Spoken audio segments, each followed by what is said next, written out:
RMC, la grande gueule du jour. La manière dont il nous a présenté, mon épouse et moi, me paraît extrêmement excessif. Parce qu'on sent bien que depuis 2012, on cherche à nuire. C'est un procès politique. Balkany, c'est pas le seul fraudeur du fisc, donc il a fraudé le fisc, il doit être condamné. Mais la justice, elle peut pas être rendue au pied du mur de l'exemple. Pour des montants fraudés qui sont nettement supérieurs, des peines ont été prononcées. J'ai donné la jurisprudence là, au tribunal inférieure à ce qui a été requis. Procès politique, dit Patrick Balkany. Est-ce qu'il a raison? 32-16 rmc.fr, c'est vous qui prenez la parole avec les GG. Olivier. Ouais, la défense est assez faible, moi je trouve, de la part de Dupond-Moretti, parce que procès politique, ça, on peut dire ça à chaque fois. D'autant plus que son avocat, Dupond-Moretti, a reconnu qu'il avait fraudé. En fait, la fraude fiscale a été reconnue à la fois par Isabelle Balkany et par Patrick Balkany. Donc en fait, la question est de plus savoir si oui ou non c'est un fraudeur. C'est est-ce qu'il doit prendre de la prison ferme ou pas. Et alors c'est vrai que le réquisitoire est très lourd parce que c'est 4 ans de prison ferme avec mandat de dépôt. C'est-à-dire que si jamais on aura le jugement en septembre, si jamais il est condamné, il part tout de suite au trou. Non, il a fait rappel, il fera appel immédiatement. Ah oui, sauf s'il fait appel. C'est pas un puceau dans le domaine juridique. Sauf si, et à mon avis, Dupond-Moretti fera appel. Sauf s'il fait appel. Mais bon, symboliquement, c'est quand même pas la même chose quand tu es condamné avec mandat de dépôt. A priori, en France, on ne va pas en prison pour la fraude fiscale. Cahuzac a évité de peu la prison. Ça serait donc une première. Alors, est-ce qu'il faut en faire un exemple? Dupond-Moretti dit c'est un bouc émissaire. Oui, mais Balkany, c'est pas un citoyen comme un autre. C'est un maire, il a été député, donc il y a un devoir d'exemplarité. Si ceux qui font la loi, ceux qui, dans leur ville, veulent faire appliquer des règles, s'y soustraient, ça pose un problème. Donc on verra le résultat, le jugement en mois de septembre. Et il y a un deuxième volet, et c'est peut-être le volet le plus compliqué, le plus lourd, c'est le volet corruption et blanchiment, qui sera jugé à partir de la semaine prochaine. Bizarrement, on a distinct les deux procédures, alors que sans doute, s'il y a blanchiment, il y a fraude, enfin c'est lié. On verra ce que ça donne la semaine prochaine. Donc le match n'est pas terminé. 32-16 rmc.fr, procès politique trop lourd pour Patrick Balkany, les réquisitions du procureur. Je les rappelle, simplement ce qui a été dit hier devant le tribunal, et ce qui a mis KO d'ailleurs Patrick Balkany. Toute peine autre qu'un emprisonnement ferme serait injuste et l'injustice est un désordre, a dit le représentant du parquet financier. Parfois, la mise à l'écart d'un individu est nécessaire au vivre ensemble. Il est question de respect des hommes publics, de dissuasion aussi. La dissimulation a un coût et le mensonge a un prix, Maxime. Évidemment que Patrick Balkany subit une justice médiatique et veut servir d'exemple.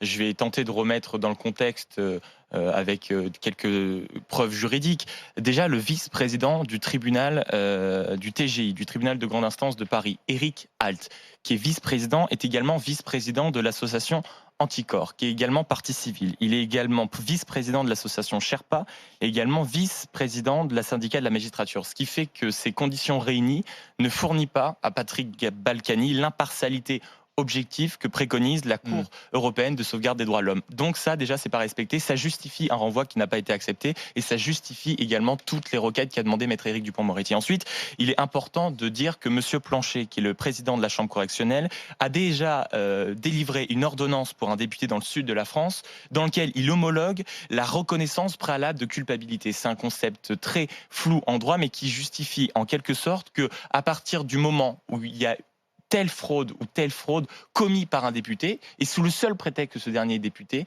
il n'a pas le droit, selon ce même président de M. Planchet, en gros, de faire moins que 8 mois de prison. Donc tu es en train de nous dire, avec ces exemples, avec ce que tu nous détailles, c'était joué d'avance, couru d'avance pour Patrick Balkany. Il faut être honnête, Patrick Balkany a perdu... C'est ce que disait Patrick Balkany aussi. Oui, mais il faut être... Non, mais surtout que tout le monde dit, il faut quand même mettre dans le contexte que Patrick Balkany est un homme richissime de sa famille. Pareil pour Isabelle Balkany. Oui. Et il a raison. Il s'est appauvri. Il a raison. La politique. Non, mais il a raison. La politique rend pauvre, évidemment. Et il faut quand même préciser. Non, mais il faut quand même préciser qu'il n'y a dans ce dossier à aucun moment la question de détournement de fonds publics. Alors, de toute façon, d'abord, s'il faut récuser tous les magistrats qui appartiennent au syndicat de la magistrature, il va falloir recruter, il va falloir former en accéléré beaucoup de magistrats. Alors sur Balkany, il faut quand même arrêter. Il n'a pas payé l'ISF de 2009 à 2014. Il y a peut-être dans nos téléspectateurs des gens qui régulièrement, eux, ont payé l'ISF. l'IR, il l'a Impôt sur le minoré. revenu, oui. Ça fait 30 ans Non, qu'il fraude. l'ISF. Ouais, mais après, Jacques a dit hier. Et l'IR, les deux. il a minoré l'IR. Ouais. D'ailleurs, il reconnaît en fait les faits. Donc de ce côté-là, en plus quand même, ça fait 33 ans qu'il est élu, et c'est vrai qu'il a été protégé. C'est toute la bande des Hauts-de-Seine, Pasqua et compagnie. Et d'ailleurs, qu'est-ce qu'il a mis dedans? C'est le témoignage de Schuller. Schuller qui lui a été condamné dans l'affaire des offices des HLM des Hauts-de-Seine. Finalement, il s'est exprimé. Schuller, d'ailleurs, c'est plus le volet blanchiment, corruption à partir de la semaine prochaine. En plus, quand même, on en reparlera à Levallois du bilan, parce que l'addition, certes, c'est un corrompu, il y a le corrupteur et le corrompu, il y a une certaine complicité, j'hésite pas à le dire, de la part des habitants de Levallois, parce que, mais finalement, les enfants des habitants de Levallois, ils vont payer l'addition. Oui, comme les Parisiens. Lorsqu'il a été... Non, mais attends, on dit ça. C'est vrai que Levallois est très endetté, mais Marseille aussi, Paris aussi. Il y a eu M. De Chazeau qui a fait un seul mandat. Eh ben, il a essayé de redresser les comptes, M. De Chazeau. Non, très franchement, il y a un système Balkany. Alors en plus, je veux dire, il a choisi Dupond-Moretti. J'ai beaucoup de respect pour Maître Dupond-Moretti, qui est excellent aux assises.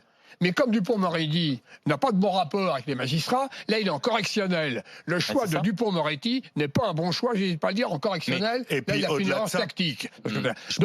Vas-y, finis, Jacques. Donc, honnêtement, Pour toi, c'est pas un procès politique, comme le dit Maxime. C'est ce que j'en pense. J'ai défendu que Cahuzac soit en liberté et qu'il puisse exercer la médecine en Corse. Je ne souhaite pas du tout que M. Balkany aille en tôle. Je souhaite que finalement, il ait 10 ans d'inéligibilité. Parce que comme ça, à 80 balais, il ne pourra plus se représenter. Oui, on ne sait jamais. On sait jamais. Non, mais il faut quand même... Attendez, la faute fiscale... Et attendez, c'est pas fini. Il va y avoir la deuxième partie du procès, et là, ça va être accablant. Blanchiment, corruption. Mais t'es pas d'accord avec le procès politique et une justice partiale vis-à-vis de Balkany? Il a été protégé jusqu'en 2012. D'ailleurs, Sarkozy, qui est un gars intelligent, ne l'avait pas mis ministre, quand même. Mais l'émission en Afrique, où il a touché plein de liquide dans l'émission en Afrique, faut arrêter. Non, mais Jacques, attends, Jacques, je blanchis pas Patrick Balkany.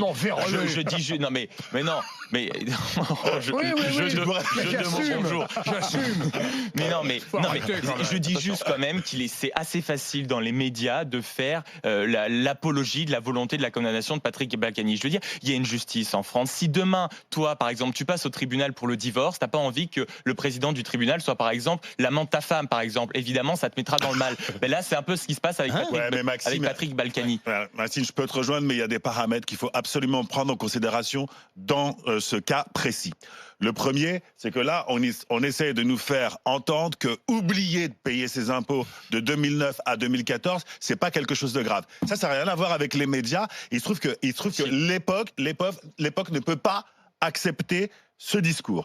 Un discours qui consiste à dire qu'on a oublié, souviens-toi, le mec qui avait de l'amnésie administrative, c'est quelque chose... La phobie administrative. C'est quelque chose qui était mal passé. Et là, ça passe mal. Ça, c'est le premier critère à prendre en considération. Le second, c'est qu'il s'agit de Patrick Balkany, qui est quelqu'un que je connais, qui...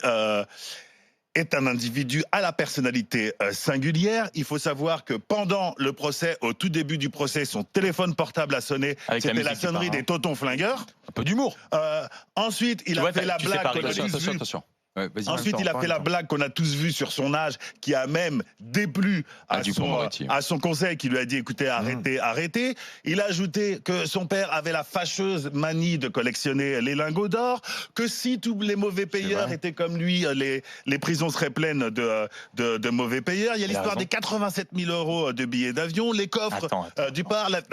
Donc le dossier est épais. Donc le dossier est quand même épais, donc c'est difficile, Maxime, de dire que ce procès est uniquement lié à un acharnement médiatique ou à une campagne. Mais est-ce que vous êtes d'accord avec ce qu'a dit le procureur ? Ensuite, je pense aussi que Dupond-Moretti, comme tu l'as dit, c'est une erreur parce que moi, c'est quelqu'un pour qui j'ai beaucoup d'admiration. Mais là, en l'espèce, il est mauvais. Il est mauvais. On verra. Quand il fait. Alors, je te parle. Là, moi, l'audience est publique, je compte y aller. Quand tu vois, par exemple, que ce qu'il y a sur les réseaux sociaux qui est absolument inqualifiable à l'endroit d'Isabelle Balkany, qui est quand même quelqu'un qui a commis une tentative de suicide. On peut dire ce qu'on veut. Certains peuvent en douter, mais je pense pas qu'on puisse se réjouir de la mort de quelqu'un et même de quelqu'un que l'on n'aime pas. Je trouve que c'est vraiment le minimum des choses. Isabelle Balkany, moi je l'ai croisée il y a quelques mois. Voilà, elle est quasiment paralysée d'un côté. Elle marche avec une béquille. Évidemment, ça ne dédouane pas de ces 13 millions d'euros, mais ils l'admettent. Ils ont avoué qu'ils ont détourné ces 13 millions d'euros.